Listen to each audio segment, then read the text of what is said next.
What's up, guys? Straight from the chest, and my name is Justin Groth. Guys, thank you for tuning with me and listening to me on this beautiful Sunday for another Sunday service. Guys, this is a personal development podcast for those of you who are new to the channel. First of all, welcome. Second of all, again, this is a personal development podcast geared towards igniting the dormant passion that lays within you.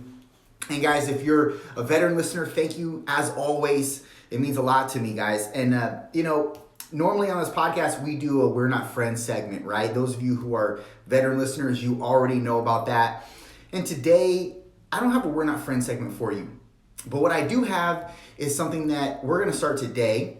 And it's going to be called a Straight from the Chest bullet. And basically what that is, we're calling it a bullet because it's like a rant. But it's a quick rant, like a bullet. It's just going to be a quick bullet rant. And honestly, this is something that I just recently discovered with a lot of the influencers on social media. 3 in particular I've seen it with. And now, I don't know if you've noticed this, but now some of the influencers are starting to put their personal phone number up on display for you to text them. Excuse me. And I just don't get that. And let me tell you why I don't get that. I don't get that because I know where the framework stands behind it. I know you want to deliver more value to your people. You want to communicate more with them. You want to integrate more in their lives. You want to better them. I get all that. And that would be okay if people understood boundaries. But the reality is people do not understand boundaries. They do not care or understand about your time and what else you're doing in your day. And unless that phone number is a fake phone number or it's another side number you have and that you have assistance channeling and, answering text messages on and it's not has nothing to do with you. It's just based on what you would say and they already know you. The assistants know you well and know what to say in the text messages. Fine, I get that. But at the same time, that's not integral. That's not authentic. And the people that are doing this, I know that that's not where they probably stand. At least that's what it seems like. That they wouldn't be that person that would fan it off to other assistants to make the call with what to say in the text message. So that I'm assuming that it's your personal phone number. And these are people, by the way, that have millions of followers. To which, let's say they get 10% of viewership, or let's say you have 3 million, 4 million followers, you're probably gonna get 2% viewership. But even 2% viewership is, I'm not gonna do the math right now, a shit ton of people. And then let's say you get half of that to hit you up. That's a lot of text messages and or phone calls. Because people aren't going to just text message. There are people that are phone callers out there. And they're going to call your line. And again, it would be okay if it were just answering the one question they had. But that when they have you logged in their phone book, they're going to take advantage of you for the simple fact that they admire you and that you're some type of a celebrity to them. And they're going to feel special that they have your phone number logged in their phone book and that every time they go, oh, I want to ask him a question, they can go right to you and ask you that question. And I'm saying that is the most idiotic shit you could do. Idiotic shit. Because people don't know boundaries. They just don't. And you're giving a piece of your personal information out there and saying, go ahead, just do whatever. I understand, again, the consensus behind it. You want to deliver more value to them. But let's break this up into 2 pools here. One pool is people that you answer. Another pool of people that you don't get to, because the reality is there's going to be people that you don't get to. I mean, I've never been hit up with 100 text messages at one time. I don't even know if my phone would be able to be capable of getting 100 messages at one time. But let's say that you do, and you get them all. 100 messages come through the next 37 seconds later, 25 or 50 messages are going to come through. You haven't even begun to answer the 100 of people that come through. Saying that you're devoting your time to answering messages and calls every day, and you don't have anything else going on, which you do because you're running multiple businesses, you have a work-life balance to play with, and you have your personal life. So even if you were to glue yourself to a chair and just sit with the phone in front of you, you still wouldn't be able to answer everybody's message. Actually, with clarity and focus and integrity behind the answer. You wouldn't be able to go into depth with everybody. And then what's going to happen? People are going to feel like they're short-sighted by you. The people that are starting to have conversations with you because remember, you've already answered a message. Now they're coming back at you with a reply when you want it to be done with. And so now you end up having conversations with people, and then when do you cut it off? When you cut it off, you say, okay, enough is enough, dude. I've answered, a couple of your questions. And, no, you don't do that. You're going to feel like a dickhead doing that. So you just keep going with it. Or you block them. And then then they're going to know that you blocked them. And they're going to feel like, oh, what a dick, he blocked me? Because they don't understand boundaries. They don't know when to cut it off. And you're assuming that these people are going to be sensitive over your time. And so that's one pool of people that you get to. The other pool of people you don't get to. What is your agenda? Are you trying to make these people more fans of you? Or are you trying to deliver more value to them? And that's cool, I get it. But at the same time, the people that you don't answer to, because there will be those people, they're not going to like you anymore. You've actually now decreased your level of value with those people because you didn't get to them, and they're not going to understand why. They're going to think you just shadowed them and you just sidelined them, or you didn't think they were important or whatever. They're not going to know what to take from it, and they're going to feel defeated by it, and they're not going to like you anymore. And so you're giving the exact opposite of what you're doing out there, what the framework behind the notion was to give your number out to people. You're now defeating people by not answering them. And then now they're going to become an enemy, or not an enemy, but they're going to want to not follow you anymore or listen to you anymore. And the ones that you do answer and you make their life better, great. But they can't turn any further into a fan of yours than they already are. They're already following you. They already listen to your content. They already probably listen to your podcast. Like, what more do you want from that person? And that should be enough. You can't hit every single person. Don't try to.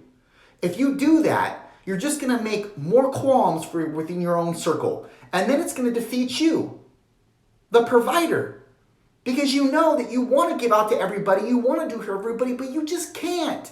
And then when you end up feeling the defeation of it, you're going to be like, this is just great. This is draining me. I'm not being able to deliver because you're not Superman. You're not super. We don't have a million hours in a day. Why would you do that? That's the most idiotic shit you could do. I wouldn't even think to get my number out to my measly 17,000 followers. I wouldn't even think about it because they would mistreat it and they wouldn't know boundaries. And then I'd have to tell them because I'm a human being.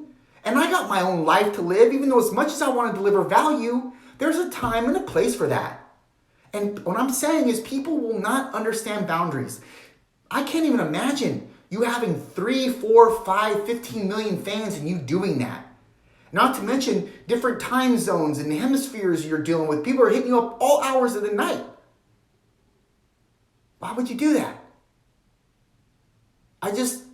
It would be cool, like I said, if boundaries existed, but they don't. People don't know boundaries. So you got to be careful. You got to put a guard up. You got to have boundaries. You can't just be willy-nilly with everybody. They'll take advantage of you. And they will, most importantly, understand this. They will abuse your good nature. They will abuse it. That was longer than a bullet, but I'm sorry. For those of you who are still listening, thank you. But again, that was meant to be a bullet. It just, I don't know, it just didn't. Knowing me though, that's not anything new because I can go off on tangents. But guys, today a lot of what I wanted to talk to you about was something that, I get asked the question a lot. How do you know? Well, two questions, two-parter. One is what is your purpose? Like, how do you know what your purpose is? And to that, that's kind of loaded. You don't really, there are not one purpose, I don't feel, in your life. There's purposes and seasons of your life, I feel. And I think the purpose is attached to the season of your life. I didn't always know or always think that a way that I think now at 35 years old. There was seasons of my life that I was dwelling in passion for that season, and then it would transition into another season with another passion associated with it. But nonetheless, they were all authentic and genuine passions associated with the season. So it's not to say that you don't have one. I don't believe you have one main purpose on this planet.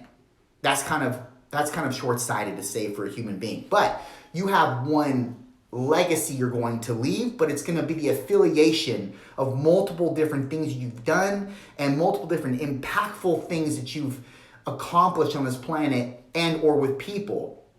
And I think the purpose is going to come in your latter life if you're lucky to find if you find it.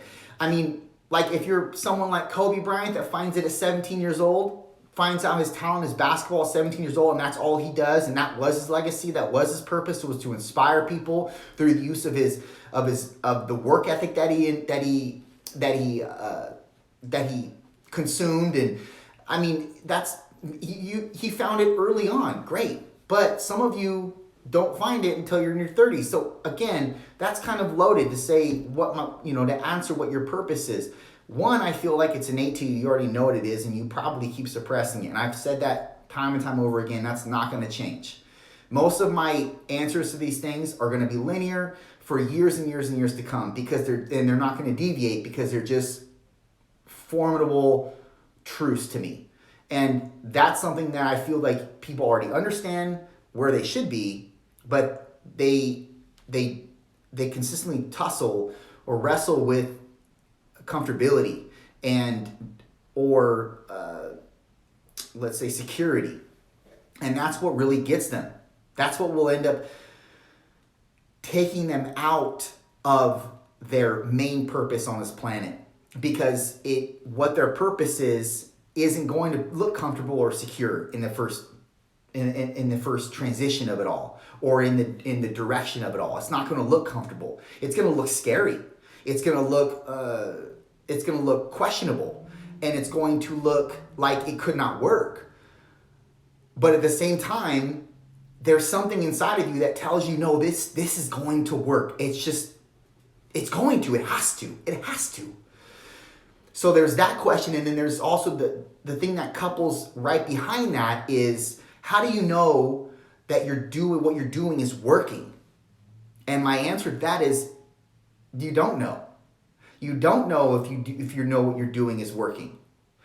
The only way that you understand that it's what you're doing is working is if you get feedback, genuine, authentic feedback from people that you trust and that actually don't seem like a wackadoo, and they actually have some actual strong feedback to deliver you on what you're doing, and it hits you in your heart or it hits you in your gut, and it's just a reassurance that, and it's an undescribable feeling that you get when they give you this feedback. Does that make sense? It's undescribable. You can't describe the emotions associated. The only words you turn to is, I'm grateful, I'm humbled, and I'm thankful. That's it. If you can say those three things based on what somebody gives you in terms of feedback, and it doesn't just hit your psyche, but it hits your deep visceral core and your heart, and you think, I'm grateful, I'm humble, I'm thankful, that's how you know it's working. But in the same scope of you seeing that it's working based on the feedback, there's also an element to it that me myself, a lot of people, I think we go off of a trend, of a trajectory that's already like this certain thing has already worked before in the past. And we're following that trajectory because we know that's the blueprint, that's the way, that's the outline to follow. But sometimes you have something that happens in your life or something that comes over you and compels you to do that has never been done before. And I'm saying this to those people. If you're good enough, this world will make a way for you. You don't have to have it already paved. It doesn't have to be already paved. It doesn't have to be already in transition. If you are good enough, and if what you're doing is providing a level of value that's inordinate to people, then this world, i.e. God, will make a way for you. And you will be, what do they call it? They call that, when somebody comes on, I see this in Shark Tank all the time. When somebody comes on and they say, we're a new product, we're a market disruptor.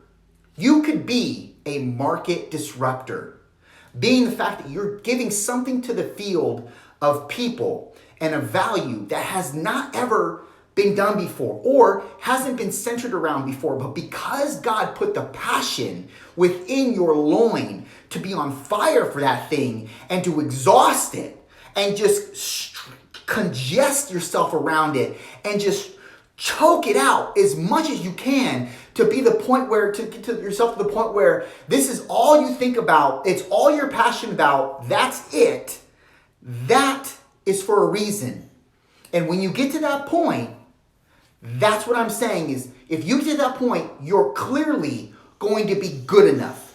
You're clearly going to be accepted. If it's not something that you've given up on because you haven't seen a pathway for it before, or because somebody told you that's just not going to work, or 200 people told you that's not going to work. If you have the ability to stay passionate and on fire, and through all of the trials and through the times of neglect and through the emotional discrepancies and the frustrations involved with it, you will be good enough, because that is on purpose. And it might not be in a month or two or a year or 4 or 5 from now where it's going to take off, but I promise you, if that's within you and that's the fire that's in your loin, God will make a way for you. Listen, there was no UFC before Chuck Liddell. Let that sink in. I know that seems very frivolous to say right now with regards to what I'm talking about with your life and your purpose. You might not even know who Chuck Liddell is. If you don't, just Google him. But there was no UFC before. I know you know what the UFC is. There was no UFC before Chuck Liddell. Chuck Liddell became the poster child for UFC. But was Chuck Liddell fighting his whole life to be one day in the UFC? No. That shit made a way for him. He was the one that caused Dana, if I have the story right, he was the one that literally inspired Dana to do make his own federation. Now the biggest fighting conglomerate in the world. Known by pretty much everybody. Got their branding on certain gyms and all across the world, apparel, all that stuff. I mean, it's just crazy how much of a brand it is now. Do you think Chuck knew that when he was fighting, when he was coming up? No, he just had an dire passion to keep fighting. And not figuratively, literally. He kept fighting. And he stuck to his style. He didn't go off on the other end of, oh, well, you got to do jiu-jitsu this way. You got to fight this way. Should be your stance. No, he did what was organic to him, and it made him who he is today. And it actually paved a way for him that was unbeknownst to him in the beginning. UFC became the pathway for Chuck Liddell. You could be embarking on your own UFC right now, but you have no idea. You could be the market disruptor right now, but you have no idea if you don't take this thing into exhaustion. You need to take this fire into exhaustion. You need to strangle it with your hands every single day until something pops. Because I guarantee you something will pop. But it's not going to pop from you just giving it a half-ass effort. You need to strangle the shit out of your passion every day. And you will be a market disruptor. There will be a way paved for you. But you got to show God that you have the strength to continue to press forward and to continue to strangle the daylights out of your passion that exists within each and every one of us. You may not be a market disruptor, but I can assure you, you have a passion that can leave a legacy. And whichever one it is, make sure that you go into every single day with that on your mind. Done.